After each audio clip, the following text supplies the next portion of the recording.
Hello students, तो कैसे हैं आप लोग। उम्मीद करते हैं सभी अच्छे होंगे, मज़े में होंगे, है ना। पढ़ने के लिए बिल्कुल क्या होंगे, तैयार होंगे नहा धो के। ठीक है मेरे भाई, आज जो है हम एक बहुत अच्छा कॉन्सेप्ट सीखने वाले हैं परसेंटेज में।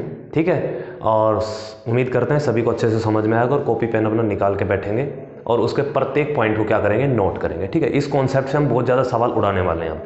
ठीक है, तो आज एक नए कॉन्सेप्ट के साथ आज की क्लास की शुरुआत करते हैं। ठीक है, चलो तो फिर शुरुआत करते हैं भाई कॉन्सेप्ट की। और मैं बता देता हूँ कि भाई आपने ये चीज़ सुनी होगी, जब दो संख्याओं का प्रोडक्ट कांस्टेंट होता है।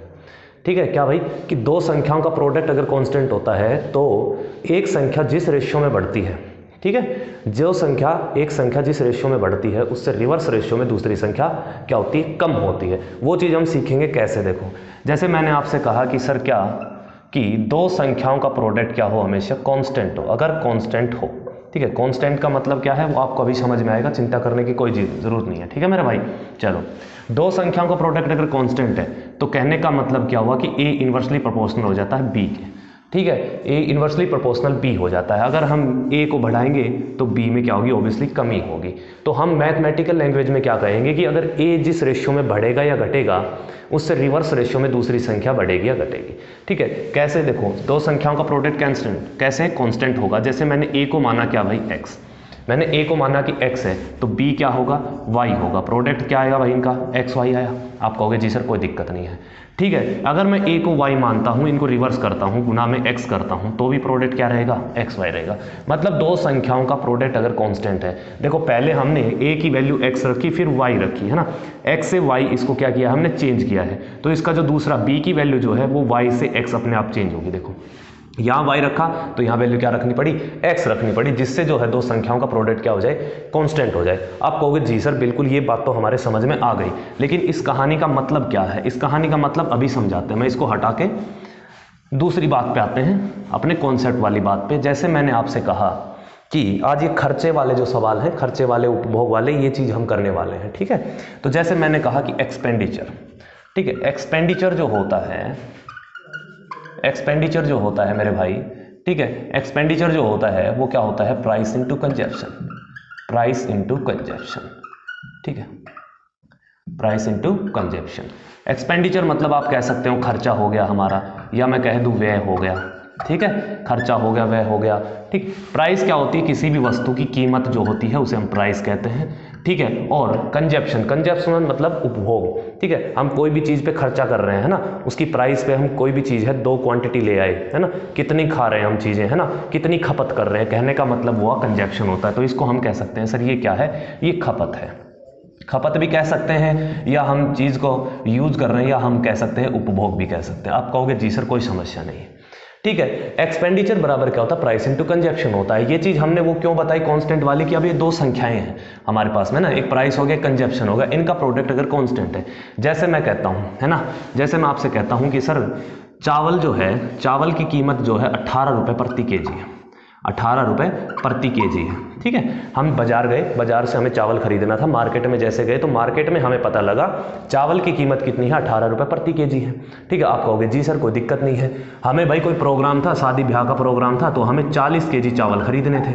ठीक है, आप कहोगे जी सर कोई समस्या नहीं है, 18 रुपये के भाव से 40 केजी चावल खरीदने थे, तो हम खर्चा कितना करेंगे, 18 चौक 72, 720 रुपये के, है ना, 720 रुपये के। कोई समस्या है, कोई समस्या नहीं। या आप ये मान लो कि आपको मार्केट का भाव पता था, भाई आपको 40 केजी चावल लाने हैं 18 रुपये प्रति केजी के हिसाब से, है ना, तो आपका खर्चा कितना होगा, 720 रुपये होगा। इतनी बात क्लियर है। आप कहोगे जी सर कोई दिक्कत नहीं है, ये खर्चा कांस्टेंट, आपकी पॉकेट में तो 720 रुपये है, लेकिन जैसे ही आप मार्केट में गए आपको पता चला कि सर चावल जो था वो तो 24 रुपये प्रति केजी था। आप कहोगे जी सर, है ना, चावल जो था मार्केट में 24 रुपये प्रति केजी था। भाई खर्चा तो आपका कांस्टेंट है, खर्चा तो आपका कांस्टेंट है, आपको 720 रुपये ही खर्च करने थे। आपने पहले ही हिसाब लगा लिया था कि मैं इतने रुपए लेके जाऊंगा, मेरे को इतनी क्वांटिटी खरीद के लेके आनी है, इस भाव से इतना खर्चा होगा मेरा। लेकिन आप जैसे ही मार्केट में घुसे तो मार्केट में जो प्राइस था वो कितना था, 24 रुपये प्रति केजी था। आप कहोगे जी सर, तो आप कहोगे सर अब तो क्वांटिटी कम आएगी, भाव बढ़ गया तो उतने ही रुपए में हमें, है ना, खर्चा तो हमें कांस्टेंट रखना है, मतलब इसको नहीं बदलना है। तो अब कहोगे सर अब तो हमारे पास 30 केजी ही चावल खरीद पाऊंगा मैं, है भाई, 24 रुपये प्रति केजी के हिसाब से 720 रुपये में कितने केजी चावल आएंगे? 30 केजी चावल आएंगे। आप कहोगे जी सर कोई समस्या नहीं इस बात में, बता कोई दिक्कत है? कोई दिक्कत नहीं है। तो यहाँ से जब हम खर्चा हमारा जो कांस्टेंट रखते हैं, अब यहाँ से देखो भाई, पहले प्राइस की बात करी है, कंजप्शन की बात की है, दो संख्याएं हमारे पास है ना। अब ये समझ लो कि दो संख्याएं हैं, ठीक है ना। एक संख्या ये है, एक संख्या ये है। पहली संख्या को मैंने माना प्राइस है, पहली संख्या को क्या माना भाई? प्राइस माना। तो आप देख रहे होंगे सर प्राइस का जो रेट था ना, पहले 18 रुपये प्रति केजी था, अब कितना बढ़ गया सर? 24 रुपये प्रति केजी हो गया। इस रेशियो में बढ़ा है कि नहीं बढ़ा प्राइस भाई? है भाई, प्राइस जो है पहले 18 रुपये था, अब 24 हो गया। तो आप कहोगे सर 18 से 24 रेशियो में जो है प्राइस बढ़ गया हमारा, ठीक है। तो आप यहाँ से रेशियो ले लेंगे, है ना। रेशियो की बात की गई है, रेशियो हमेशा रिवर्स होगा। कैसे होगा मैं वो चीज़ समझाने जा रहा हूँ, अच्छे से देखेंगे इसको, ठीक है। आपने काटा 6 × 18 सर और 6 × 24। आप कहोगे जी सर कोई दिक्कत नहीं है रेशियो में। तो अब यहाँ नहीं देख पा रहे आप, है ना। प्राइस का रेशियो 3 से 4 है, कितना प्रतिशत बढ़ गया मेरे भाई, है ना। प्रतिशत में भी देखना चाहें तो हम प्राइस कितना प्रतिशत बढ़ गया। आप कहोगे सर 1 यूनिट बढ़ गया, कितने पे? 3 पे। 1/3 कितना होता है? 33 सही 1/3% होता है। कितना होता है मेरे भाई? 33 सही 1/3% होता है। मतलब प्राइस की कीमत प्रतिशत में बात करें तो कितनी हो गई सर? 33 सही 1/3% बढ़ गई। यूनिट में बात करें तो सर कितनी यूनिट बढ़ गई? 1 यूनिट बढ़ गई। कोई समस्या है मेरे भाई? रेशियो पे फोकस करो आप, रेशियो पे। रेशियो क्या है? 3 से 4 बढ़ा है। अब बात करते हैं हम कंजप्शन की। मैं ऊपर वाली चीज हटा दूं एक बार मेरे भाई, ऊपर वाली चीज हटा दूं, ऊपर वाली हटा देते हैं एक बार के लिए, ठीक है। अब यहां समझेंगे, मैंने यहां से प्राइस देख लिया, अब आप कंजप्शन देखेंगे।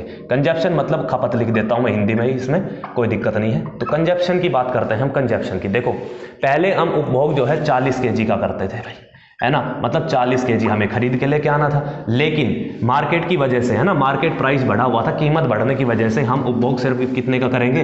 30 केजी का। मतलब 30 केजी ही चावल लेके आ पाएंगे, ठीक है। आप कहोगे जी सर कोई समस्या नहीं। अगर मैं इसमें रेशियो की बात करता हूं तो 0 से 0 गया, रेशियो कितना आया मेरे भाई? 4 से 3 आया। आप कहोगे जी सर कोई समस्या नहीं है।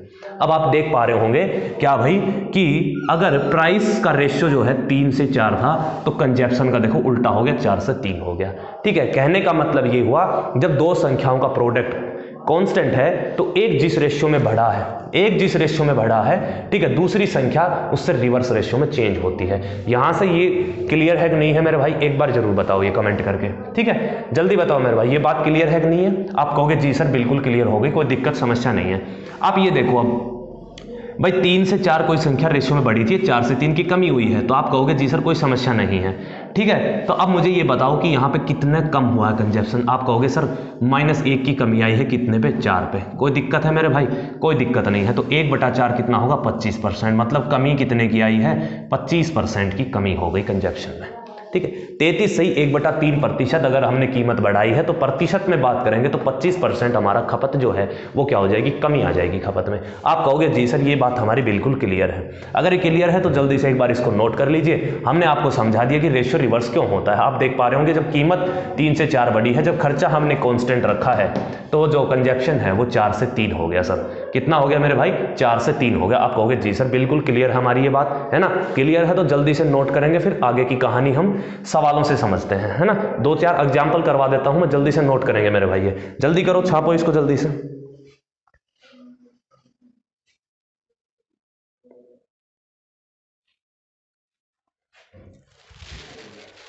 हो गया मेरे भाई नोट? चलो हम कुछ एग्जाम्पल करके बताते हैं, एग्जाम्पल से और चीजें क्लियर हो जाएंगी। मैं इसको हटा देता हूं। देखो, मैं कहता हूं कि भाई मोदी जी का राज चल रहा है भाई, और मोदी जी के राज में क्या क्या बढ़ रहा है आपको पता ही है। अगर मैं बात करता हूं पेट्रोल की, है ना, मैं कहता हूं कि पेट्रोल जो है, पेट्रोल के प्राइस सर कितने बढ़ गए? 20% बढ़ गए। पेट्रोल के प्राइस कितने बढ़ गए? 20% बढ़ गए। आप कहोगे जी सर कोई समस्या नहीं है। तो मैं कहता हूं कि पेट्रोल जो है 20% बढ़ गया, तो हम अपने खपत को कितना प्रतिशत कम करेंगे ताकि हमारा खर्चा जो है समान रहे। आपको ऐसे सवालों में दिया जाएगा खर्चा निरंतर रहे या व्यय में कोई बदलाव ना हो, है ना। ऐसी स्टेटमेंट आपको दी मिलेंगी। आपको प्राइस दे देगा, कंजप्शन पूछेगा, कंजप्शन दे देगा, प्राइस पूछेगा, ठीक है मेरे भाई। अब इस सवाल को देखो एक बार, पेट्रोल का प्राइस जो है 20% बढ़ गया। आप कहोगे जी सर कोई समस्या नहीं है। तो मैं प्राइस की बात करता हूं, खर्चा तो हमें सेम रखना है, उसने बोला है ना, खर्चा समान रहे तो जो है कंजप्शन हमें कितना प्रतिशत कम करना होगा? 20%। आप कहोगे सर 20% तो होता है 1/5। कोई समस्या है मेरे दोस्त? कोई समस्या नहीं है। इनिशियल वैल्यू हमेशा बेस वैल्यू होती है ना। स्टार्टिंग जो है 5 यूनिट, जो प्राइस था स्टार्टिंग में 5 यूनिट था, अब 1 की बढ़ोतरी हो गई, 5 का 20% निकालूंगा मैं, कितना आएगा? 1 आएगा। अगर प्राइस 1 बढ़ता है, पहले प्राइस 5 यूनिट था, अब 1 बढ़ गया तो कितना हो जाएगा? आप कहोगे जी सर 6 हो जाएगा। कोई समस्या है मेरे भाई? कोई समस्या नहीं है। तो उपभोग में कमी करेंगे तो अभी अभी हम पढ़ के आए कि सर जब प्राइस और कंजप्शन का प्रोडक्ट क्या हो? कांस्टेंट हो, मतलब खर्चा कांस्टेंट हो, तो एक जिस रेशियो में बढ़ेगा उससे रिवर्स रेशियो में दूसरी क्वांटिटी जो है वो कम होगी। तो आप नहीं कहोगे सर जो कंजप्शन होगा सर वो 6 से 5 हो जाएगा, आप कहोगे जी सर कोई दिक्कत नहीं है। देखो 5 6 30 यूनिट, यहाँ भी 30 यूनिट बन रहा है। प्राइस इंटू कंजप्शन, खर्चा कांस्टेंट है दोनों जगह पे, है ना? समझ में आया भाई? ठीक है, आप कहोगे जी सर बस उसने प्रतिशत में पूछा कि कंजप्शन को कितना प्रतिशत की कमी करनी पड़ेगी। आप कहोगे सर 1 यूनिट की कमी करनी पड़ेगी, कितने पे? 6 पे। तो 1/6 कितना होता है? 16 से ही 2/3%। आप कहोगे जी सर ये वाली चीज हमारी बिल्कुल क्लियर हो गई। ठीक है, बताओ मेरे भाई। ठीक है, इस सवाल में आपको ये चीज क्लियर है कि नहीं है? यस और नो कमेंट करके जरूर बताओ। ठीक है, चलो अगला एग्जाम्पल करवाएं। जैसे मैं कहता हूं कि चावल का प्राइस जो है 37.5% बढ़ गया। चावल का प्राइस जो है 37.5% बढ़ गया, तो उसके उपभोग में कितना प्रतिशत की कमी करनी पड़ेगी ताकि हमारा खर्चा समान रहे? मतलब जितने अपनी पॉकेट में रुपए लेके गए थे ना भाई, हमें उतने में ही क्वांटिटी खरीद के लानी है। अब हम सोच के तो कुछ और गए थे भाव, लेकिन मार्केट में कुछ और भाव मिला, प्राइस बढ़ा हुआ मिला, तो उतने ही पैसे मम्मी ने जेब में पैसे हमारे डाले थे, है ना?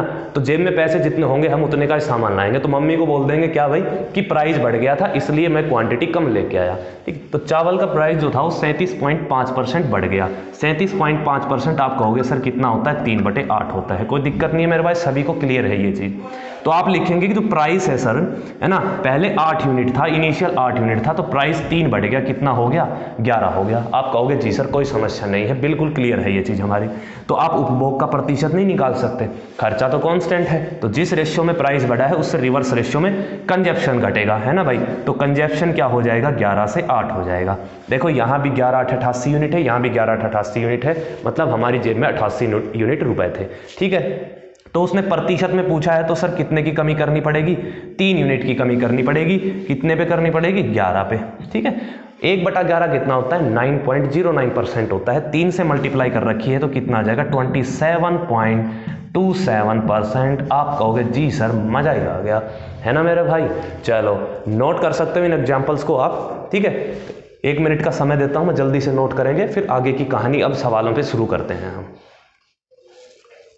अच्छे अच्छे सवाल लगाने वाले हैं, चिंता नहीं करनी है कोई भी, बढ़िया बढ़िया सवाल लगाएंगे हम, सारे प्रीवियस ईयर भी लगाएंगे, कुछ नए सवाल भी लगाएंगे, तो आपको घबराने की जरूरत नहीं है बिल्कुल भी, हर डाउट क्लियर करते चलेंगे अपना। ठीक है मेरे भाई?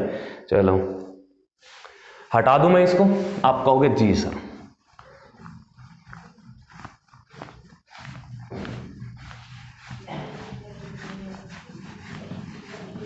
जल्दी से अब मैं सवाल लगाते हैं और धड़ाधड़ फिर हम अपने सवालों को क्या करते हैं? सोल्व करते हैं। तो बिल्कुल बेसिक सवाल से चलेंगे, है ना? और प्राइस और ये कंजप्शन वाला जो टॉपिक है इस पे हम अच्छे अच्छे लेवल के सवाल भी करेंगे। ठीक है, तो बने रहिए वीडियो में और लगवाते हैं पहला सवाल आपका। लगाइए सर पहला सवाल स्क्रीन पे लगाइए, बिल्कुल बेसिक सा सवाल करके चलेंगे हम धीरे धीरे, है ना? चलो पहला सवाल है, मैं एक बार ऑप्शन उतार दूं तब तक आप सवाल पढ़ेंगे जल्दी से। 300/23%, 50/3%, 300/17% और चौथा ऑप्शन है 20/3%। ठीक है मेरे भाई? चलो सवाल क्या कह रहा है कि चीनी की कीमत में 15% की कमी हुई। चीनी की कीमत मतलब प्राइस दे रखा है कितने की? 15% की कमी हुई है। कितने की कमी हुई है मेरे भाई? 15% की कमी हुई है। तो कोई व्यक्ति कितने प्रतिशत उपभोग बढ़ा सकता है ताकि व्यय में कोई परिवर्तन ना हो? आप कहोगे सर इस सवाल को तो हम बना देंगे, अभी अभी तो किया है ये चीज हमें, है ना? अब प्राइस में कमी हुई है, तो प्राइस का रेशियो क्या होगा? आप कहोगे सर बिल्कुल बना देंगे रेशियो। ये कितना होता है? 3/20 होता है ना? 3/20 होता है। अगर इनिशियल वैल्यू मतलब इनिशियल प्राइस अगर 20 यूनिट था, 15% की कमी हुई मतलब 3 यूनिट की कमी आई, तो जो हमारा प्राइस है अब वो कितना हो जाएगा, 17 हो जाएगा। प्राइस में कमी हुई है तो 20 से 17 हो गया। कंजप्शन कितना बढ़ा सकते हैं, सवाल में ये पूछा है, तो आप कहोगे सर उठा के उल्टा ही तो करना है, क्योंकि रिवर्स रेशियो में हो जाएगा कंजप्शन। तो जब खर्चा कांस्टेंट दे रखा तो क्या समस्या, आप कहोगे कोई समस्या नहीं है सर, है ना। तो 3 यूनिट बढ़ाएंगे कितने पे, हम 17 पे। प्रतिशत के लिए गुणा में 100% कर देंगे। आपका ऑप्शन मैच हो गया होगा, 300/17%, ये इसका सही उत्तर हो जाएगा मेरे भाई। कोई समस्या है। ब्रेक भी करना चाहते हो तो 1/17 कितना होता है, 5 सही 15/17। आप पॉइंट में भी लिख सकते, कोई दिक्कत। जब हमें ऑप्शन ही मिल गई ये वाली चीज़ में, ऑप्शन मिल गए 300/17, तो हम इसी पे छोड़ देंगे सवाल को, हमारा फिनिश हो गया सवाल। बताओ इसमें क्या दिक्कत है, एक इजी सा स्टेप करना है हमें, बस ये रेशियो रिवर्स करके, ठीक है, मल्टीप्लाई जो भी करनी है आप कर सकते हैं।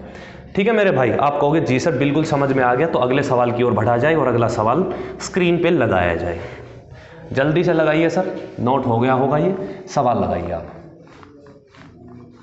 अगला सवाल क्या कहता है, अच्छे अच्छे सवाल करने हैं, हमें चिंता कतई मत करना, ठीक है। जल्दी से सवाल को पढ़ेंगे, जल्दी से, ऑप्शन नोट होते हैं तब तक आप सवाल को रीडिंग मारेंगे जल्दी से।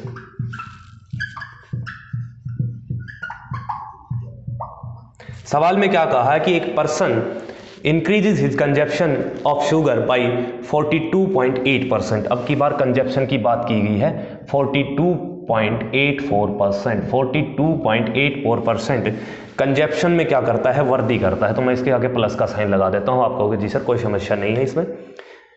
तो अब क्योंकि चीनी की कीमत में x% कम हो जाती है, ठीक है, because the price of sugar is reduced by x%, find the value of x, expenditure remain constant. आपको लाइन दे दी गई, खर्चा हमारा कांस्टेंट है, तो आप कहोगे बिल्कुल सर, अब की बार कंजप्शन दे दिया तो हम प्राइस को रिवर्स रेशियो में ले लेंगे। ये 42.84 क्या होता है सर, आप फटाक से बताएंगे क्या सर, ये तो 3/7 ही है। ये बढ़ा है तो हम प्लस का साइन लगा देंगे, आप कहोगे जी सर कोई समस्या नहीं है।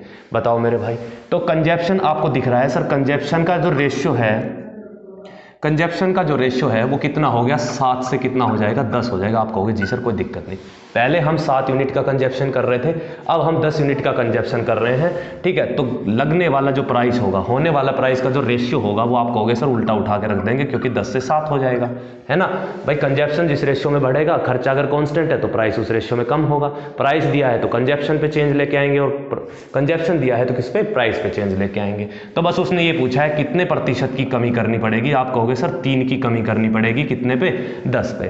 3/10 कितना होता है, 30% होता है। वेरी वेरी इजी सवाल मेरे भाई, ठीक है। जल्दी से नोट करो इसको, फिर अगले सवाल की ओर बढ़ा जाते हैं, है ना।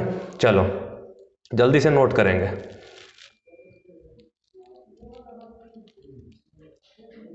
हो गया हो नोट, तो आगे बढ़ते हैं, फिर लगाओ सर अगला सवाल लगाओ जल्दी से। अगले सवाल की ओर बढ़ते हैं। अगला सवाल आपकी स्क्रीन पे है, जल्दी से एक बार पढ़ेंगे, मैं उसके ऑप्शन लिख देता हूं मेरे भाई, इसको मैं हटा देता हूं। जल्दी से पढ़ो, सवाल बनाने की कोशिश करो, अगर सवाल बनता है तो पहले आप बनाएंगे, उसके बाद में हम करवाते हैं। जिस भाई का नहीं बनेगा फिर उसको अच्छे से समझाएंगे सवाल। तीसरा सवाल है भाई स्क्रीन पे आपकी पे, ठीक है, जल्दी से पढ़ो सवाल को।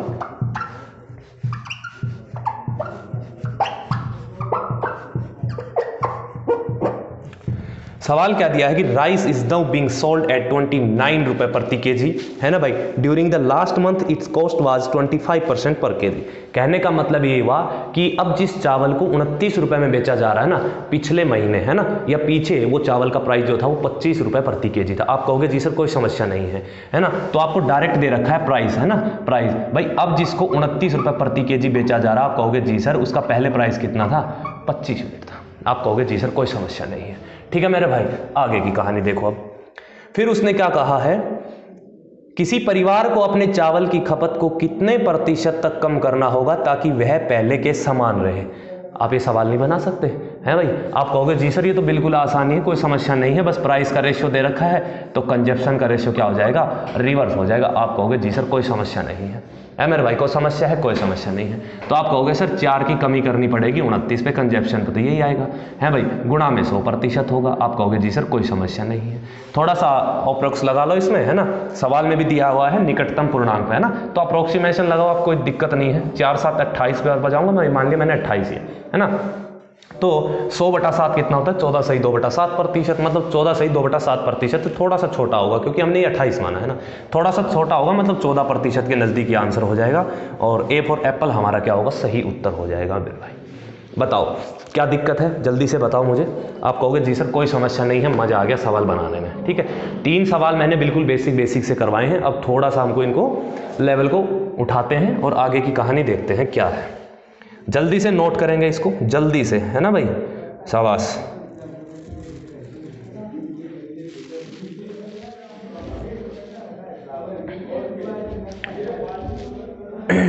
नोट कर रहे, जल्दी से हो गया। चलो तो फिर अगले सवाल की ओर बढ़ते हैं। ठीक है, अगला सवाल लगाओ सर और जल्दी से रीडिंग करेंगे भाई अगले सवाल की। ठीक है, अगले सवाल की ओर बढ़ते हैं और जल्दी से रीडिंग करो, सवाल को जल्दी से पढ़ेंगे। ठीक है, क्या दिया है, सवाल दिया है भाई हमारे पास, एक वस्तु की कीमत में 36% की वृद्धि हुई है। ठीक है, मैं इसको एक बार लिख देता हूँ, 6% इंक्रीज, 4.8% इंक्रीज, ठीक है, 6% डिक्रीज और 4.8% डिक्रीज, ये आपके पास में ऑप्शन है। ठीक है, तो सवाल क्या दिया है कि एक वस्तु की कीमत में 36% की वृद्धि हुई और खरीदी गई मात्रा में 30% की कमी हुई। वस्तु पर खर्च की गई राशि में प्रतिशत वृद्धि या कमी ज्ञात करें। देखो, अब उसने खर्चा परिवर्तन नहीं पूछा नहीं, उसने खर्चा कांस्टेंट नहीं दिया। अब उसने दोनों ही चीज़ें बढ़ा दी गई। मैं आपको एक एग्जांपल के तौर पे इसको समझाता हूँ, समझने की कोशिश करना। एक्सपेंडिचर आपको पता है सर, एक्सपेंडिचर जो है वो कितना होता है, प्राइस इनटू कंजप्शन होता है ना, प्राइस इनटू कंजप्शन होता है। अब उसने खर्चा कांस्टेंट नहीं दिया, उसने प्राइस में भी चेंज कर दिया, कंजप्शन में भी चेंज कर दिया। जैसे मैं आपसे कहूँ सर प्राइस जो है 20% बढ़ा दिया हमने, प्राइस को 20% बढ़ा दिया और कंजप्शन को 25% कमी कर दी, तो बताइए खर्चे पे क्या परिवर्तन होगा। जब खर्चे में परिवर्तन की बात पूछी जाए, दोनों डाटा दे रखे हों, है ना, तो कैसे निकालेंगे। अब चेंज तो हमें तभी पता लगेगा जब हमें ये पता लग जाए कि हम पहले कितना खर्चा कर रहे थे मेरे भाई, है ना, और अब बाद में कितना खर्चा कर रहे हैं। मतलब पहले इनिशियल खर्चा मिल जाए हमें, उसको मैंने मान लिया E1, और फिर हमें फाइनल खर्चा जो है हमारा उसके बारे में पता लग जाए, दोनों खर्चों का बारे में पता लग जाए, तो हम निकाल सकते हैं सर क्या, कि खर्चे में परिवर्तन कितना है, तभी तो खर्चे में परिवर्तन आएगा। अब एक्सपेंडिचर क्या होता है भाई, पहले प्राइस कितनी थी सर, है ना, और फिर कंजप्शन कितना है ना, इनिशियल प्राइस इंटू कंजप्शन हमारा इनिशियल खर्चा होगा, है भाई। P2 गुणा में C2 मैंने मान लिया, फाइनल प्राइस इंटू कंजप्शन, है ना भाई। पहले प्राइस कितना था, अब प्राइस कितना है, पहले कंजप्शन कितना कर रहे थे, अब प्राइस कंजप्शन कितना कर रहे हैं। इन दोनों की वैल्यू हमें पता हो जाए तो खर्चे का रेशियो आ जाएगा, फिर हम चेंज निकाल सकते हैं। आप कहोगे जी सर कोई समस्या नहीं। अब यहाँ बात करते हैं 20% प्राइस बढ़ा, 20% देखते ही आप कहोगे सर ये तो 1/5 है ना, मतलब प्राइस सर पहले 5 यूनिट था, P1 की वैल्यू पहले 5 यूनिट थी, तो P2 1 बढ़ेगा, कितना हो जाएगा, 6 हो जाएगा। आप कहोगे जी सर, इनके बीच में हम रेशियो ले लेते हैं। आप कहोगे जी सर कोई समस्या नहीं है। फिर हम जाते हैं कंजप्शन पे, कंजप्शन पे सर 25% की कमी हुई है, मतलब 1/4, है ना। अगर मैं कहूँ पहले कंजप्शन हमारा 4 यूनिट था इनिशियल, 1 की कमी आएगी, तो अब सर कितना हो जाएगा, 3 यूनिट हो जाएगा। आप कहोगे जी सर ये P1 इंटू C1 हो गया, ये P2 इंटू C2 हो गया। मैं सिर्फ समझा रहा हूँ, है ना, ये चीज़ें लिख के मैं आपको बता रहा हूँ। जब सवाल को सोल्व करेंगे तो हम डायरेक्ट इस पे आएंगे, ठीक है मेरे भाई। आप कहोगे जी सर कोई समस्या नहीं है। तो यहाँ से तो हो गया 5 चौक 20 सर, काटना चाहो तो काट भी सकते हो, नहीं कोई दिक्कत भी नहीं है। 6 तिया 18, जो पहला खर्चा था वो 20 यूनिट है, अब जो खर्चा है वो 18 यूनिट है। आप कहोगे जी सर अब तो आराम से बना लेंगे, कोई समस्या नहीं है, ठीक है मेरे भाई। अब कैसे, देखो आप कहोगे सर 2 की कमी होगी खर्चे में, पहले हम 20 रुपए का खर्च कर रहे थे, अब 18 रुपए का खर्च कर रहे हैं, 2 की कमी होगी कितने पे सर, 20 पे। आप कहोगे जी सर कोई समस्या नहीं है, ठीक है मेरे भाई, कोई समस्या नहीं है। तो सर 2/20 कितना होगा, 2/20, या मैं कह सकता हूँ ये 1/10, 1/10 कितना होता है सर, 10%, मतलब हमारे खर्चे में कितना परिवर्तन आएगा, 10% की कमी हो जाएगी। आप कहोगे जी सर ये बिल्कुल बात हमारे समझ में आगे पल्ले पड़ गई, ठीक है मेरे भाई। बताओ इसमें कोई दिक्कत है, कभी भी आपसे ही दोनों चीज़ें दे दे, है ना, 2 संख्याओं का कोई भी प्रोडक्ट हो सकता है, जरूरी नहीं प्राइस इंटू कंजप्शन ही हो, है ना। वो आपसे प्राइस इंटू सेल्स, बिक्री भी पूछ सकता है, price into number of articles भी दे सकता है, कुछ भी दे सकता है, सारी वेराइटी में आपको करवाऊंगा, ठीक है ना, चिंता करने की कोई जरूरत नहीं है। तो जैसे ये दे दिया, तो खर्चे में परिवर्तन पूछेगा तो हमें सर पता होना चाहिए क्या, कि पहले हम कितना खर्चा करते थे, अब हम कितना खर्चा करते हैं, दोनों का रेशियो अगर हमारे पास पता लग जाए तो हम चेंज निकाल सकते हैं खर्चे में। आप कहोगे ये एग्जाम्पल से हमें बिल्कुल क्लियर हो गई बात। अब आते हैं हमारे सवाल पे, ठीक है, अब आते हैं सवाल पे। मैं इसको हटा देता हूँ। अब ये जो सवाल है इस पे आते हैं। इसमें क्या कहा गया है, ध्यान से पढ़ेंगे, देखो डायरेक्ट लिखेंगे अब हम।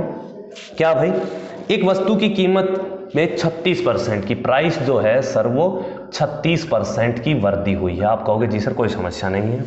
और खरीदी गई मात्रा में, है ना, तो खरीदी गई मात्रा में 30% की कमी हुई है। खरीदी गई मात्रा में हम कह सकते हैं नंबर ऑफ आर्टिकल्स में, है ना, आर्टिकल्स भी कह सकते हैं, कोई दिक्कत नहीं है। खरीदी गई मात्रा में कितने की कमी मेरे भाई? 30% की कमी हुई है। आप कहोगे जी सर कोई समस्या नहीं है, 30% की क्या हुई, यहाँ पे कमी हुई है। खर्चे में परिवर्तन पूछा है, तो खर्चे में परिवर्तन कैसे आएगा? है भाई, खर्चे में परिवर्तन कैसे आएगा?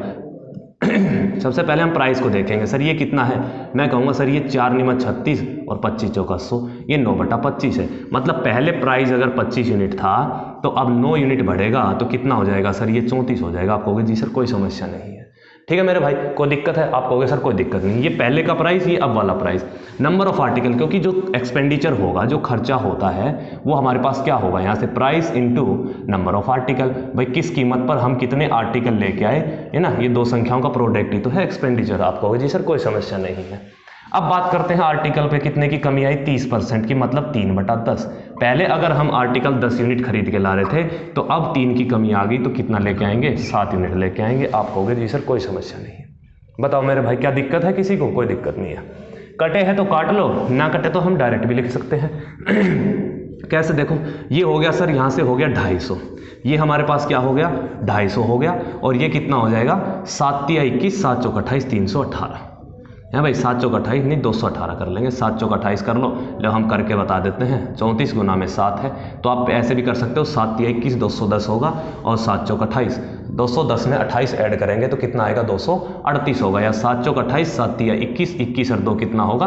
23 होगा, 238 होगा। ठीक है, ऐसे भी कर सकते हो, कोई समस्या नहीं है। ठीक है मेरे भाई।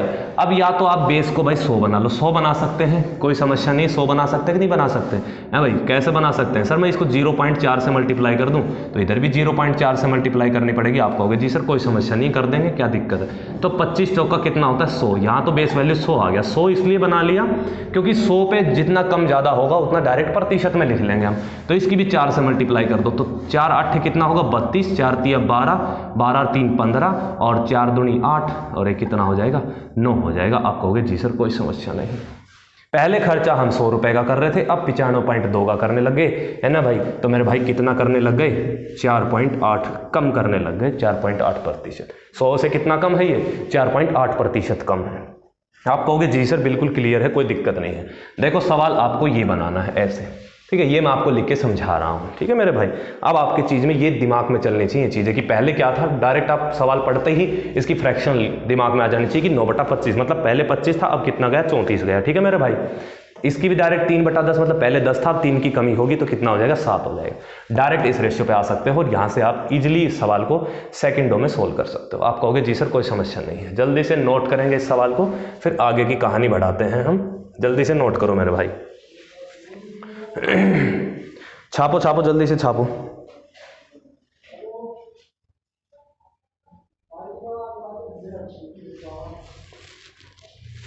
हो गया मेरे भाई नोट? चलो फिर अगले सवाल पे बढ़े। आप कहोगे जी सर, तो हटा देते हैं, तब तक सर नया सवाल लगा दीजिए बच्चों के लिए, है ना। नया सवाल लगा दो, जल्दी से पढ़ के खुद से बनाने की कोशिश करेंगे अभी बच्चे।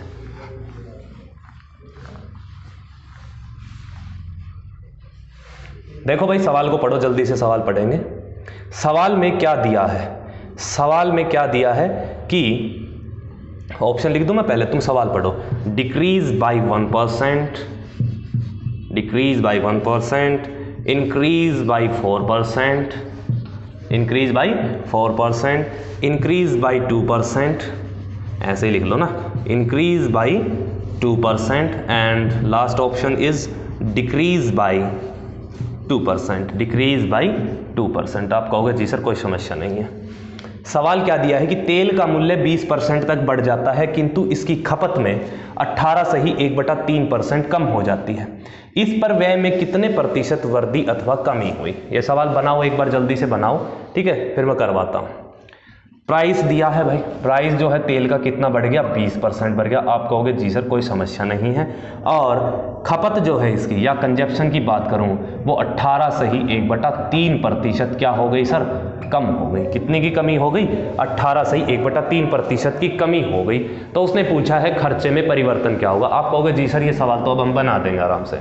प्राइस की बात करते हैं तो 20%, 20% दिमाग में होना चाहिए, 1/5 होता है, मतलब पहले प्राइस 5 यूनिट था, 1 बढ़ेगा कितना हो जाएगा सर, 6 हो जाएगा। आप कहोगे जी सर। कंजैक्शन 18 सही 1/3, ये 18 सही 1/3 क्या है? आप कहोगे सर ये वैल्यू तो हमने देखी सी है, 8 सही 1/3 कितना होता है, 1/12 होता है। मैं बिल्कुल खोल के बता देता हूँ शुरू में। और ये 10% है, 10% मतलब 1/10, दोनों को ऐड कर रखा है। एलसीएम मैंने मान लिया इनका 60 आ गया, तो 6 और 5 11/60, ये कितना आ गया भाई 11/60 आ गया। आप कहोगे जी सर कोई समस्या नहीं है। अगर पहले कंजप्शन 60 यूनिट का था, है ना भाई, 60 यूनिट का था, 11 की कमी करेंगे, अब कंजप्शन कितने का हो जाएगा, कितने का हो जाएगा भाई, 49 का हो जाएगा। आप कहोगे जी सर कोई समस्या ही नहीं है, बस आपको देखते ही लगना चाहिए। अब तो भाई 6 से काटूंगा ये 10 बार, ठीक है, 50 से 49 हो गया, 50 से 49 मतलब 1/50 की कमी आई है, तो डिक्रीज बाई कितना हो जाएगा, 2% हो जाएगा। 1/50 कितना होता है, 2% होता है, ठीक है। तो कमी की बात हुई है तो हम लगा देंगे डिक्रीज बाई 2%। आप कहोगे जी सर बिल्कुल, एक ही लाइन लिखनी है मेरे भाई, है ना, थोड़ा सा स्पीड बढ़ाओ अपनी भी, तुम भी एक लाइन लिखने की कोशिश करो, धीरे धीरे आपको आदत पड़ जाएगी और आपकी प्रैक्टिस करते जाओगे ना तो ये चीज़ें बहुत तेज होने लग जाएंगी, तो विद इन सेकेंड आप सवाल बना पाओगे, ठीक है। आप कहोगे जी सर कोई समस्या नहीं है, मजा आने लग रहा है अब तो, ठीक है। अगला सवाल लगा दीजिए जल्दी से। लो तो भैया स्क्रीन पे आ गया है तुम्हारे अगला सवाल, क्या दिक्कत है बताओ, है भाई, लगाओ सर फिर अगला सवाल लगा दो जल्दी से बच्चों के लिए।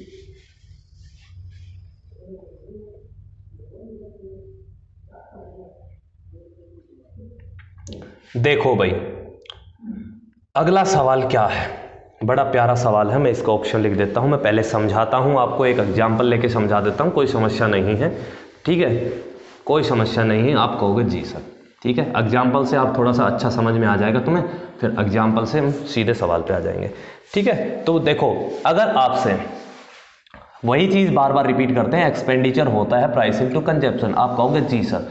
अब भाई आपको पहले प्राइस दे दे, कंजप्शन के बारे में पूछेगा तो खर्चे को कांस्टेंट रखेगा, आप कहोगे जी सर, है ना। तो हम प्राइस का जिस रेशियो में बढ़ता है या कम होता है उसी रेशियो में कंजप्शन को चेंज कर लेते हैं, आप कहोगे जी सर कोई समस्या नहीं है इसमें, ठीक है। फिर आपसे उसने प्राइस भी दिया, कंजप्शन भी दिया, बढ़ा घटा के, है ना। फिर खर्चा का परिवर्तन पूछ लिया, तो आपने पहले का खर्चा निकाल लिया, फिर उसने बाद का खर्चा निकाल लिया, दोनों का रेशियो मिलने के बाद आपने कंपेरिजन कर दिया, कंपेयर कर दिया कि कितना कम ज़्यादा हुआ है, आपने खर्चा भी निकाल दिया।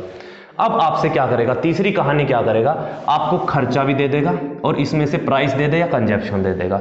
फिर पूछेगा, अगर आपसे खर्चा दिया है प्राइस दे दी, ठीक है, तो आपसे पूछेगा कि तो बताइए फिर कंजप्शन में क्या चेंज होगा, ठीक है। या फिर आपसे प्राइस ना देके सिर्फ कंजप्शन दे देगा, ठीक है। फिर आपसे पूछेगा क्या भाई, एक्सपेंडिचर दे दिया, कंजप्शन दे दिया, फिर आपसे प्राइस के अंदर चेंज पूछ लेगा, ठीक है। तो कैसे करेगा मैं एक बता देता हूं। जैसे हमने माना कि एक्सपेंडिचर 10% बढ़ा दिया, एक्सपेंडिचर 10% बढ़ा दिया और खपत को 20% कम कर दिया, खपत को 20% कम कर दिया। आप कहोगे जी सर, तो मैं आपसे पूछूंगा तो बताइए प्राइस में, कीमत में कितना परिवर्तन आएगा, कितना चेंज आएगा, ठीक है।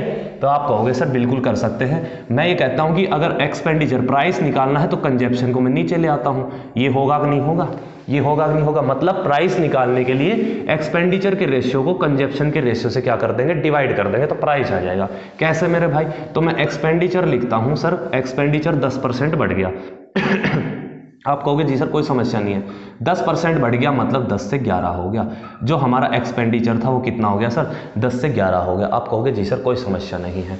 बात करें कंजप्शन की तो मैं इसके नीचे लिखूंगा कंजप्शन, ठीक है। कंजप्शन में 20% की कमी आ गई, 20 से मतलब कितना हो गया सर, 4 हो गया। आप कहोगे जी सर कोई समस्या नहीं है, ठीक है। अब पूछा क्या है, प्राइस पूछा है, तो प्राइस का रेशियो निकालना है, तो सर एक्सपेंडिचर के रेशियो को कंजप्शन के रेशियो से क्या कर देंगे, हम डिवाइड कर देंगे, तो हमारे पास प्राइस का रेशियो आ जाएगा। आप कहोगे जी सर कोई समस्या नहीं है, बिल्कुल कर सकते हैं, है ना। डिवाइड करने के लिए या तो आप ऐसे डिवाइड कर लो, या डिवाइड करेंगे तो रेशियो फिर इधर ही लेके आना है ना, जो नीचे फ्रैक्शन में आ गई उन वैल्यू को इंटरचेंज करना, तो आप डायरेक्ट क्या कर लेंगे, ऐसे क्रॉस मल्टीप्लाई कर लेंगे। 10 चौका कितना हो जाएगा, 40 हो जाएगा। आप कहोगे जी सर कोई समस्या नहीं, और 11 पंजो कितना हो जाएगा, 55 हो जाएगा। आप कहोगे जी सर कोई दिक्कत नहीं है भाई, कोई समस्या है मेरे भाई, कोई समस्या नहीं है। 5 से कट रहा है, काटना चाहो तो काट लो, ठीक है, काट लेते हैं, चलो 5 8 40 और 5 से कटेगा 11 बार, ठीक है। तो प्राइस का रेशियो 8 से 11 हो गया। आप कहोगे जी सर कितना बढ़ा है मेरे भाई, 3 यूनिट बढ़ा है, कितने पे, 8 पे, और 3/8 आप देखते ही लगा दोगे सर कितना होगा, 37.5% बढ़ोतरी हो गई, किसमें, कीमत में। ये चीज क्लियर है कि नहीं मेरे भाई, एक बार ये बताओ। ऐसे ही आपको क्या दे देगा, प्राइस दे देगा, कंजप्शन पूछ लेगा, तो एक्सपेंडिचर का रेशियो ऊपर लिखेंगे, प्राइस का रेशियो नीचे, फिर कंजप्शन का रेशियो आ जाएगा, ठीक है, आप कहोगे जी सर। उम्मीद करते हैं ये एग्जाम्पल आपको समझ में आए होंगे। ठीक है मेरे भाई, जल्दी से इसको नोट करो, जल्दी से इसको नोट करेंगे। और इस कंसेप्ट को, जो अब ये कंसेप्ट किया है, इसको हम इस पे जो बेस सवाल हैं वो कल की क्लास में करेंगे। आज के लिए इतना ही रखेंगे। ठीक है, हंसते रहिए, मुस्कुराते रहिए और पढ़ते रहिए maths with Hanuman sir YouTube channel पर, और अच्छे अच्छे सवालों की और एग्जाम्पल्स की क्या करते रहिए, प्रैक्टिस करते रहिए। ठीक है, मिलते हैं तो अगली क्लास में। और वीडियो को अच्छे लगे तो ज़्यादा से ज़्यादा शेयर करें, सभी बच्चों के पास पहुँचाएँ। ठीक है, लाइक कमेंट जरूर करें। ठीक है मेरे भाई, चलो चलते हैं, मिलते हैं अगली क्लास में, बाय।